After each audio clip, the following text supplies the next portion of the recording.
Viswanath and sons படத்தோட தொடக்கத்தில் ராதிகா சரத்குமார் அதிகப்படியான மேக்கப்போட அதிக அளவு பணம் இருக்க ஒரு அம்மாவை காட்டினப்ப அவங்களோட கதாபாத்திரம் எனக்கு பெரிய அளவில் ஒட்டலை. ஆனால் காட்சிகள் நகர நகர நகர மமிதா பைஜுவும் ராதிகா சரத்குமாரும் ஒன்றா சேர்ந்து பேச தொடங்கினதுலேருந்து ஒரு பக்கம் மமிதா பைஜுவோட பெருமைகளை பற்றி ஏற்கனவே பேசிகிட்டு இருந்தோம்.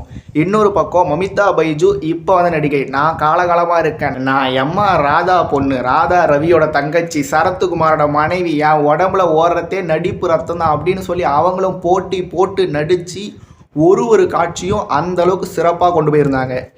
இதில் என்னென்னா அவங்க இனிப்பு சாப்பிடணும் அப்படின்ற ஒரு ஆசையை வச்சுக்கிட்டு இந்த படம் முழுக்க அவங்களோட காட்சி வர வரைக்கும், படத்தோட தொடக்கத்தில் தொடங்கி அவங்களோட கதாபாத்திரம் முடிகிற வரைக்கும்னு சொல்லி எல்லா இடத்துலையுமே அந்த ஒரு விஷயத்தை, அந்த ஒரு எலமெண்ட்டை அப்படியே கண்டினியூ பண்ணிட்டு வந்துகிட்டே இருந்திருப்பாங்க. அதனால் அவங்களோட கதாபாத்திரம் முடிந்த பிறகும் கூட அந்த கதாபாத்திரம் படம் முடிகிற வரைக்கும் நம்ம மனசுக்குள்ளே இருந்துகிட்டே இருந்திருக்கும். அதுதான் ராதிகா சரத்குமாரோட சாதனையே.